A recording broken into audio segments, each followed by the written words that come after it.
Krishna, Dieu suprême, maître de l'univers, célébré par ses nombreux noms, Allah, Jéhovah, Bouddha, Brahma, Bhagavan. Infinies sont ses formes et divertissements. Il y a de cela 5000 ans, sur le champ de bataille de Kurukshetra, il transmit à son disciple Arjuna son enseignement immortel, la Bhagavad Gita. Krishna réapparaît il y a 500 ans sous la forme de Sri Chaitanya et propage le chant collectif du mantra Hare Krishna. Sri Chaitanya prédit que cette pratique du chant des saints noms de Dieu va se répandre dans le monde entier. Le savoir spirituel de la conscience de Krishna s'est transmis de maître à disciple jusqu'à nos jours. En 1896, Bhaktivinoda Thakur rédige un ouvrage sur Sri Chaitanya et révèle ainsi son enseignement pour la première fois à l'Occident. Il prédit également qu'une grande personnalité va bientôt apparaître pour répandre la conscience de Krishna. Son fils, Bhaktisiddhanta Sarasvati, grand érudit et dévolu Seigneur, suit la même voie. La prophétie se réalise avec son disciple Abhay Charan De. Après toute une vie de préparation, Abhay Charan, connu à présent sous le nom de A.C. Bhaktivedanta Swami Prabhupada, s'embarque de Calcutta en 1965 à destination de New York. Il est âgé de 70 ans et ne possède ni argent ni amis. Il apporte avec lui cependant un cadeau sans pareil, la vie spirituelle, l'amour de Krishna. Hare Krishna, Krishna Krishna, Hare Hare, Hare Rama, Rama Rama, Hare Hare.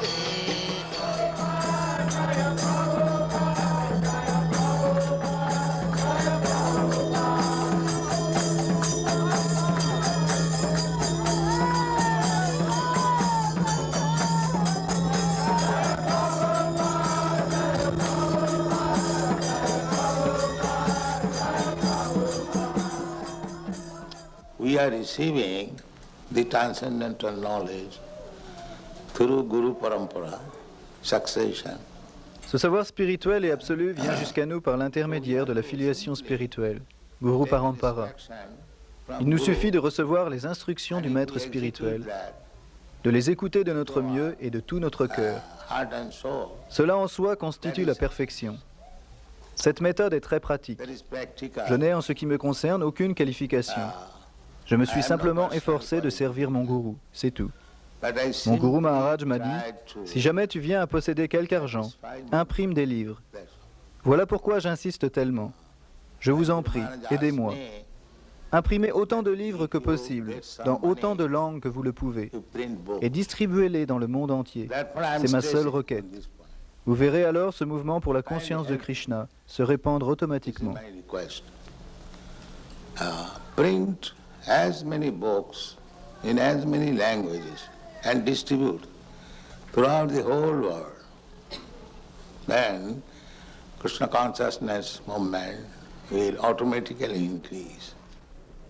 The Bhagavad Gita. Tôt le matin et jusqu'à des heures avancées de la nuit, Srila Prabhupada traduit du sanskrit les écritures védiques ainsi que des textes bengalis et rédige des commentaires élaborés. Ces livres qui n'ont pas d'âge constitue le fondement philosophique du mouvement pour la conscience de Krishna. Prayer in Srimad Bhagavatam, Queen Kunti says, my dear Lord, you are existing outside and inside. Still, nobody can see you. Aujourd'hui, dans le monde entier, ces ouvrages sont traduits, composés, édités et illustrés par les dévots de Krishna.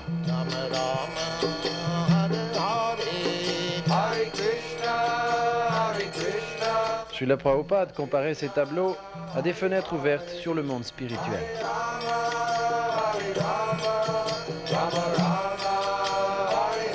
De 1965 jusqu'à son départ de ce monde en 1977, Srila Prabhupada publie plus de 70 ouvrages.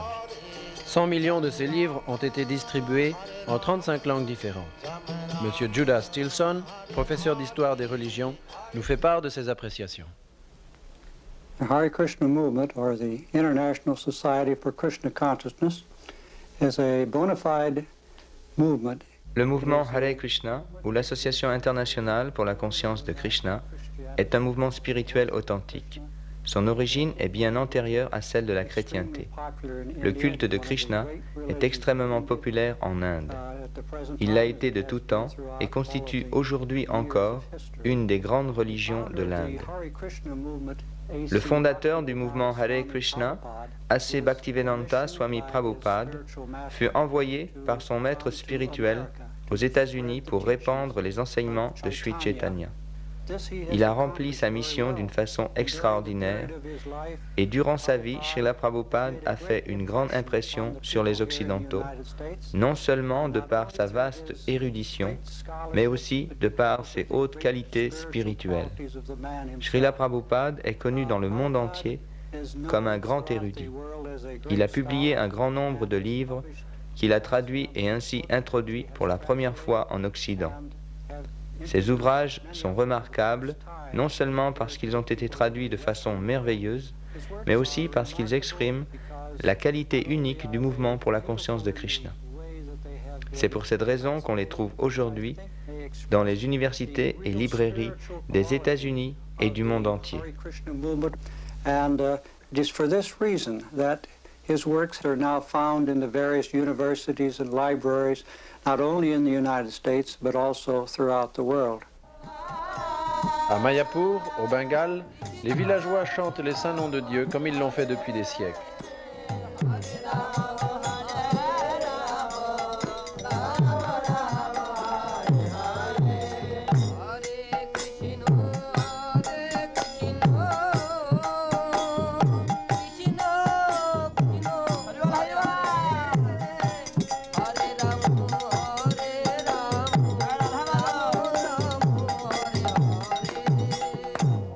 La doctrine est simple. Chaque être est, dans son essence, spirituel et serviteur de Dieu.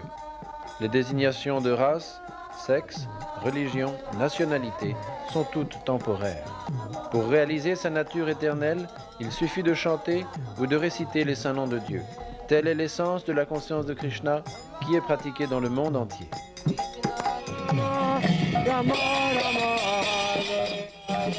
De Paris à Hong Kong, de Bombay à Nairobi, de Rio à New York, le dévot de Krishna chante Hare Krishna comme l'avait prédit Sri Chaitanya.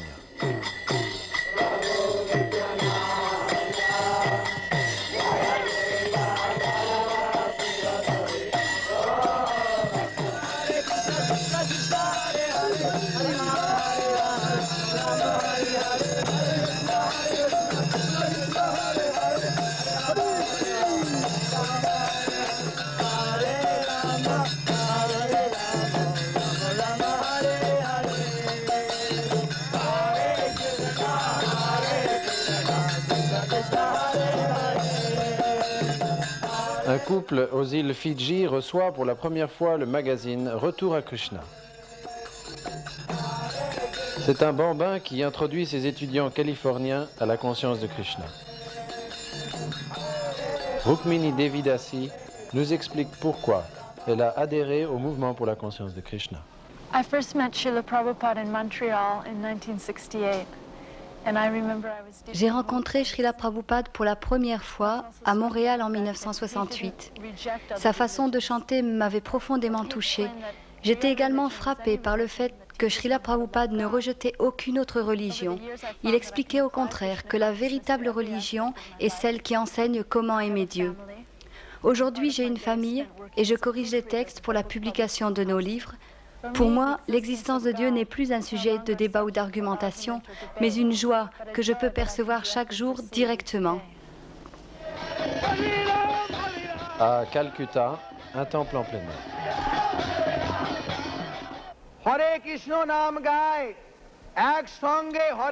Jayapataka Swami, d'origine américaine, s'adresse à la foule en bengali. কোনো রঙবেদ কোনো ভেদাভেদ নাই এই হচ্ছে আধ্যাত্মিক এবং আসল রাষ্ট্রসংঘ United Nations of the spiritual world. Le Festival des chariots, une tradition vieille de plus de 2000 ans, est célébré annuellement dans les grandes villes du monde.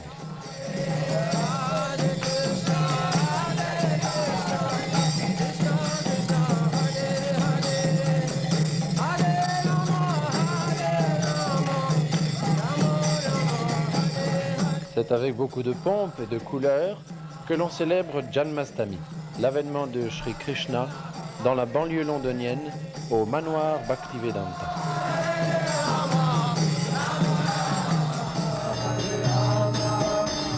Une caravane unique en son genre fait le tour de l'Angleterre.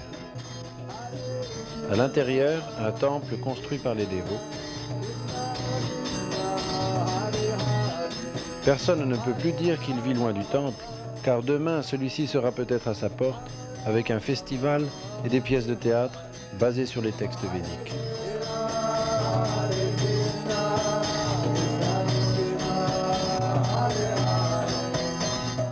C'est sur un voilier que Nara Haridas, président du temple de Honolulu, prêche la conscience de Krishna. Il nous explique pourquoi il s'est joint à ce mouvement.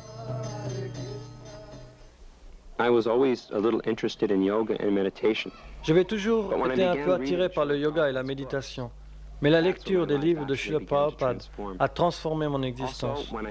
Lorsque je commençais à fréquenter les dévots et à pratiquer des activités dévotionnelles, j'ai appris qu'il n'était pas nécessaire de renoncer à ce que j'aimais faire, mais que je pouvais m'adonner à ces activités dans la conscience de Krishna. J'étais intéressé par l'anatomie et la physiologie, domaines dans lesquels j'ai obtenu une licence il y a 11 ans. Mais j'ai compris que la science du Bhakti Yoga va bien plus loin que tout ce qu'on enseigne à la faculté de médecine, car elle explique non seulement comment fonctionne le corps, mais pourquoi il fonctionne. Depuis mon enfance, j'étais également attiré par la navigation sur les mers chaudes des tropiques, avec leur climat enchanteur, leurs fleurs, leurs fruits merveilleux et leurs lagons transparents. Lorsque ce bateau nous fut offert, nous avons donc décidé de le transformer en temple flottant et de voyager d'une île à l'autre pour distribuer le message de la conscience de Krishna.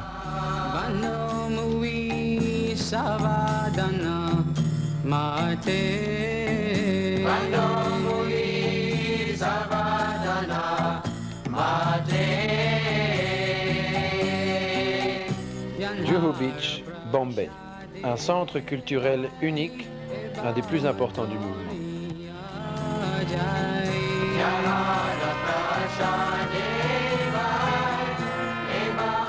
Tous les yeux convergent vers les murtis du Seigneur suprême et de sa compagne éternelle, Sri Sri Radha Rasa Bihari et Sitaram.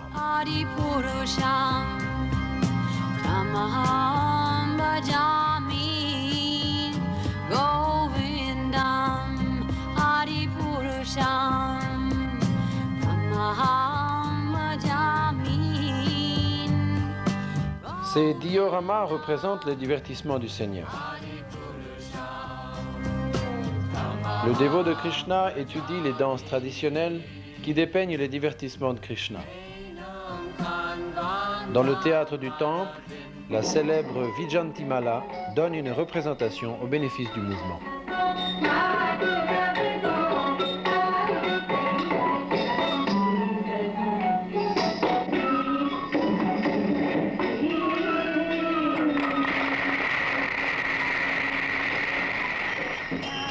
En Inde, la maison est souvent un temple dans lequel toute la famille adore Krishna.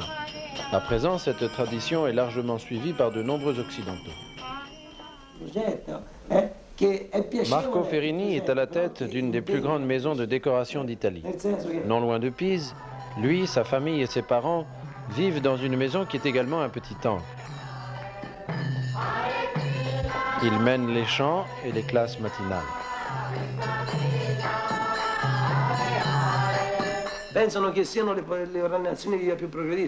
Le voici expliquant que le progrès ne se mesure pas par l'essor technologique, mais par le développement de la réalisation spirituelle.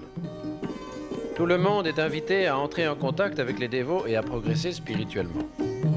En 1970, Srila Prabhupada inaugure un programme de membres bienfaiteurs. Ces derniers reçoivent les ouvrages que publie régulièrement le mouvement et ils sont logés et nourris gratuitement dans les temples du monde entier.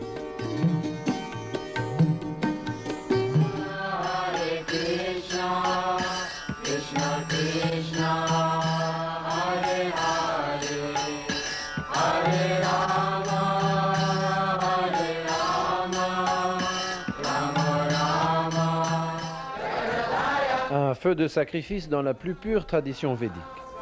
Ceux qui reçoivent l'initiation s'engagent à réciter le mantra Hare Krishna quotidiennement, à ne pas manger de viande, à ne pas s'adonner aux substances toxiques ou enivrantes et à s'abstenir des jeux de hasard et de vie sexuelle immorale. Ils sont acceptés comme disciples par l'un des disciples de Srila Prabhupada. Voici un mariage en Australie au cours d'une cérémonie semblable. Mari et femme s'unissent pour servir Krishna ensemble et élever des enfants conscients de Krishna.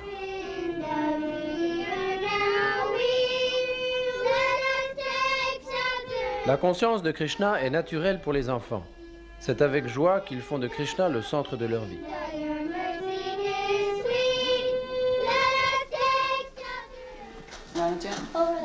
Tulsi Devi Dasi, professeur depuis plus de 10 ans à Los Angeles, nous fait part de son expérience.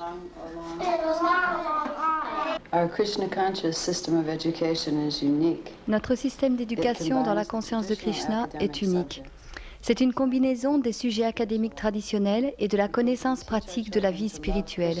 Parce que nous enseignons à nos enfants à aimer Krishna, ils développent naturellement de bonnes qualités.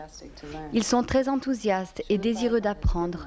Srila Prabhupada nous a donné un moyen efficace d'éduquer les enfants, c'est simplement de les aimer. Et à cet amour, ils répondent par une bonne conduite. Nous n'avons aucun problème de discipline.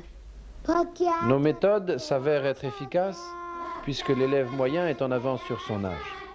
De plus, à l'étude de l'anglais s'ajoute celle du sanskrit.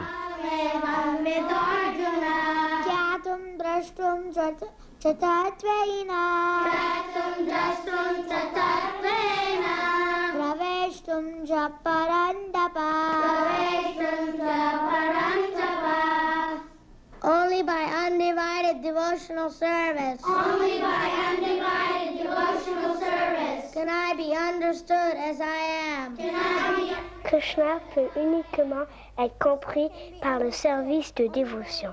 Ceci est dit de façon très explicite dans ce verset, afin que le commentateur sans scrupule qui s'efforce de comprendre la Bhagavad Gita par la spéculation intellectuelle sache qu'il perd son temps. Il est dit dans ce verset de la Bhagavad Gita que Dieu a une forme. Comment peut-on comprendre que Dieu a une forme? On a une forme, donc Dieu aussi doit avoir une forme, parce qu'il est absolu et qu'il possède tout ce que nous possédons en plus grande quantité que nous. Comment se fait-il qu'on ne puisse pas comprendre Dieu à l'aide de nos sens?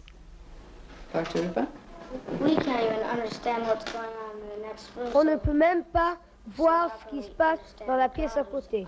Comment comprendre Dieu qui est illimité? Le limité ne peut pas comprendre l'illimité. L'association a ouvert une vingtaine d'écoles dans le monde. Celle-ci, le Bhaktivedanta Gurukul à Vrindavan en Inde, peut recevoir jusqu'à 500 élèves.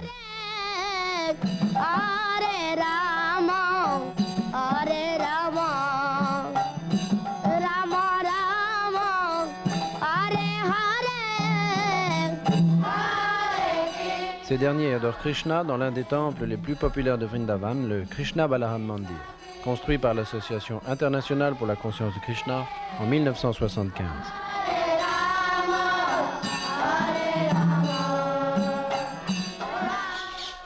Dans la forêt voisine, les enfants prennent plaisir à la lutte.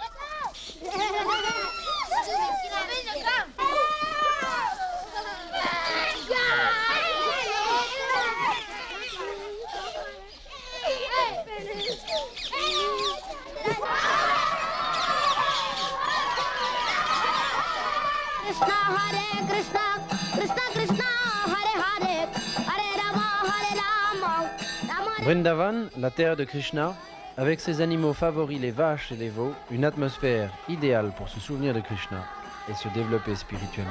Hare Krishna, Krishna Krishna, Cette atmosphère de Vrindavan se retrouve dans de nombreuses communautés rurales, telle celle-ci, une ferme de 350 hectares en Espagne, près de Madrid.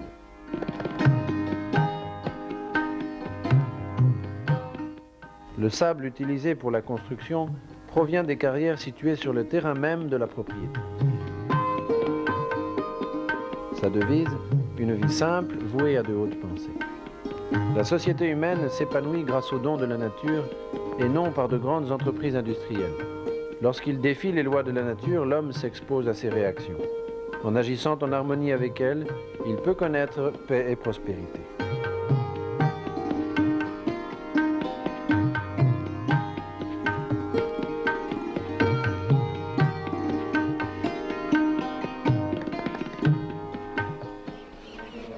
Aux Philippines, les dévots de Krishna récitent les saints noms du Seigneur avant de vaquer à leurs occupations quotidiennes. Le climat doux et le sol fertile permettent de cultiver pratiquement tout.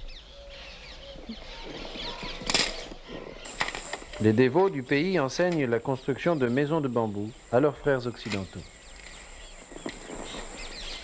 En Pennsylvanie, nous avons demandé à Paramananda Das de nous parler de la raison d'être de la communauté agricole à laquelle il appartient.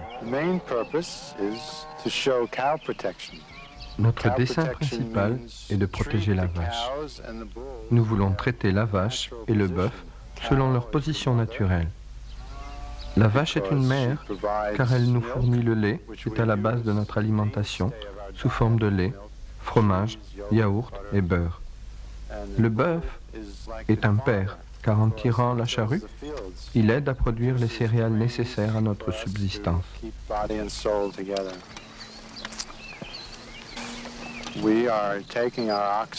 Nous entraînons les bœufs très jeunes.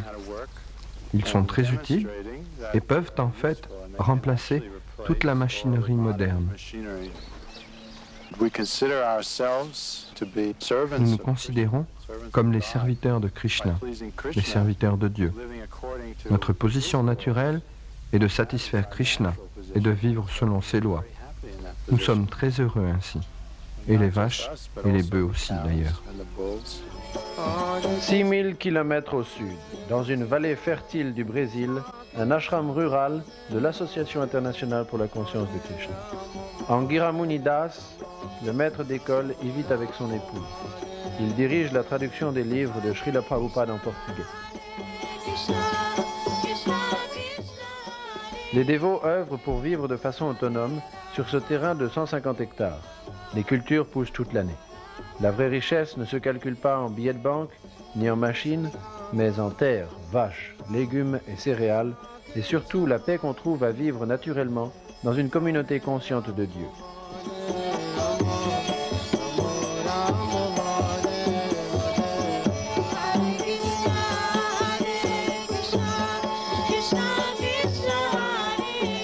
Comme tout le reste, les fleurs et les guirlandes sont offertes à Krishna, le centre de cette communauté.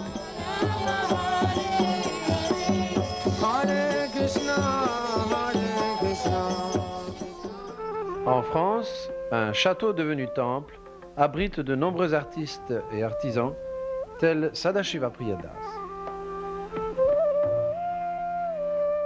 C'est mon père, lui-même potier dans un petit village de France, en Anjou, qui m'a enseigné ce métier.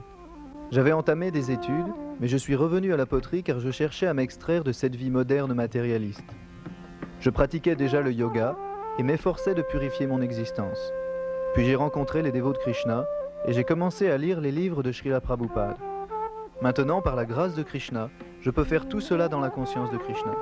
Tout appartient à Dieu, et c'est pourquoi il est naturel que chacun lui dédie ses activités. C'est dans cet esprit que je tourne mes pots au sein de cette communauté. C'est une façon de vivre très simple et très naturelle.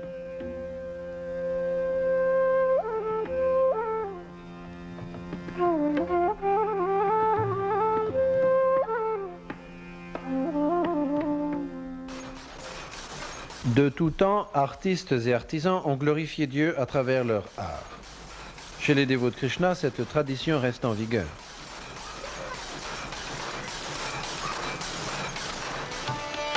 Dans tous les temples, des vêtements très élaborés sont cousus à la main pour les murtis du Seigneur suprême.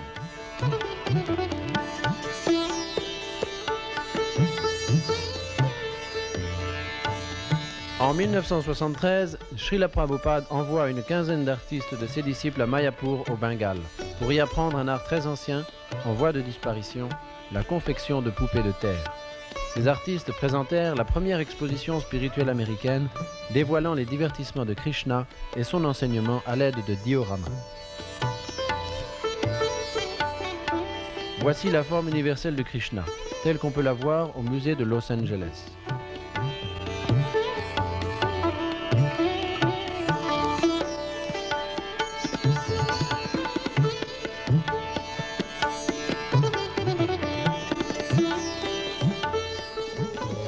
Un autre diorama très populaire, la transmigration de l'âme. La Bhagavad Gita explique en effet que le corps change constamment, mais que l'âme qui l'anime ne change pas. À l'instant de la mort, l'âme revêt un nouveau corps, et ce changement ne trouble pas celui qui a conscience de sa nature spirituelle. Tout peut être utilisé pour servir Krishna, y compris la technologie de pointe des médias, qui sert à diffuser universellement la conscience de Krishna.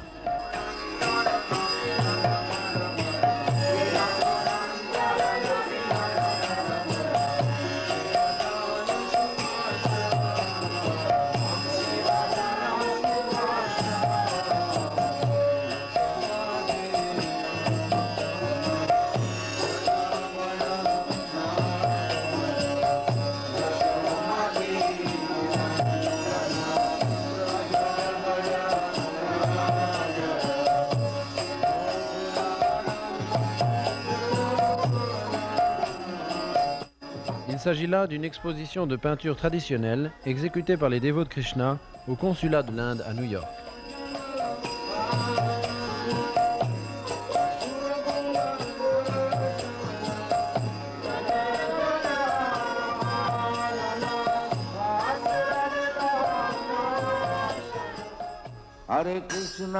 La nouvelle Vrindavan en Virginie occidentale.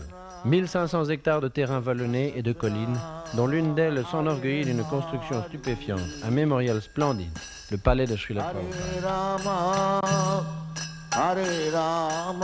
Construit entièrement par les dévots de Krishna, ce palais représente une œuvre d'amour, l'amour du disciple pour son maître spirituel. Les visiteurs affluent de partout pour contempler le palais magnifique. Nous avons interrogé Srila Kirtananda Swami, le fondateur de la communauté. Well, in the first instance, we built the palace because we wanted a home for Prabhupada so that he could come and stay in our community. Initialement, nous avons construit ce palais parce que nous voulions que Prabhupada ait un lieu de résidence au sein de la communauté. Après que Prabhupada nous ait quittés, nous avons voulu faire un mémorial qui permettrait à tous de comprendre ce que Prabhupada signifiait pour nous. Le plus stupéfiant à propos de ce palais, c'est la façon dont tout s'est déroulé et la façon dont il a été construit. Lorsque nous avons commencé, nous n'avions aucune connaissance en matière de construction. Nous ne savions même pas comment dresser un mur et nous n'avions aucun plan d'architecture. En fait, c'est Krishna qui a construit ce palais. Mais plutôt que de le faire lui-même, il a pris plaisir à agir à travers ses dévots. Le magazine Time a qualifié ce palais de merveilleux Disneyland spirituel. Le New York Times l'a décrit comme une vision d'opulence inouïe, un miracle de créativité. Et Life Magazine ajoute, les touristes peuvent s'attendre à être stupéfaits.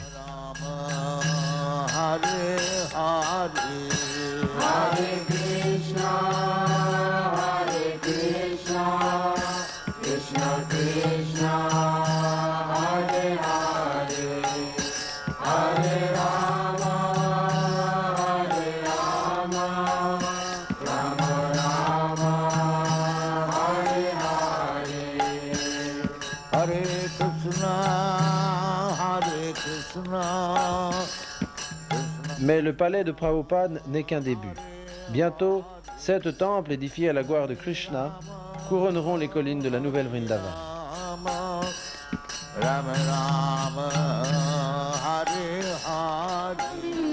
Quoi que tu fasses ou que tu manges, dit Krishna, que ce soit pour me l'offrir. Des épices, des produits laitiers, des légumes, des céréales et fruits sont utilisés selon des recettes millénaires pour composer des centaines de mets délicieux. Krishna, le Seigneur suprême, possède tout ce qui est. Il accepte néanmoins avec plaisir tout ce qu'on lui offre avec amour et dévotion.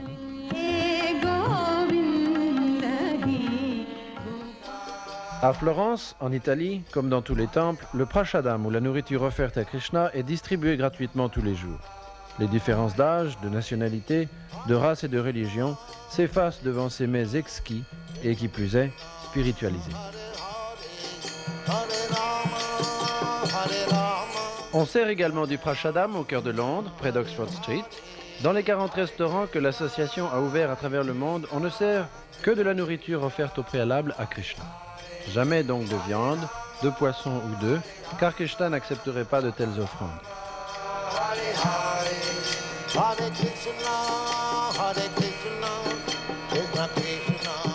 Le prashadam est également distribué dans toute l'Inde.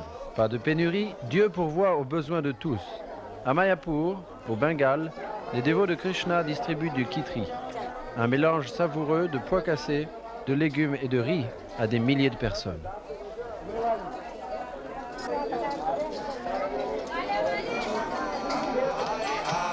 À Mayapur, les invités logent dans ce bâtiment, le plus long du Bengale. Les maîtres des lieux sont leur seigneurie, Sri Sri Radha Madhava. Mayapur est célébré comme le lieu où naquit Sri Chaitanya. Des quatre coins du globe, les dévots de Krishna s'assemblent à Mayapur afin d'y commémorer l'avènement de Sri Chaitanya il y a 500 ans. Son message, la science éternelle de la conscience de Krishna, est parvenu jusqu'à nous grâce à Srila Prabhupada. Gyanadas, docteur de l'université d'Oxford et membre de l'Institut Bhaktivedanta, nous explique l'importance de ce savoir. Lord Krishna spoke Bhagavad Gita not only to a particular person at a particular Sri time, Krishna a enseigné la Bhagavad Gita, non pas à une seule personne ou pour une époque particulière, mais pour tous les hommes de tous les temps. Les dévots de Krishna s'attachent à réaliser et à diffuser ce savoir par lequel toute personne sincère peut accéder à la réalisation spirituelle, le pur amour de Dieu. La conscience de Krishna offre l'alternative pour le futur, une société centrée sur Dieu, une société de paix.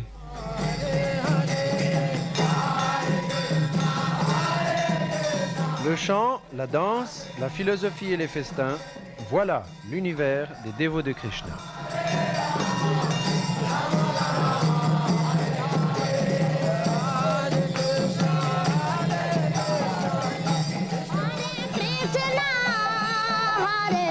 Krishna, Krishna, Krishna, Hare Hare.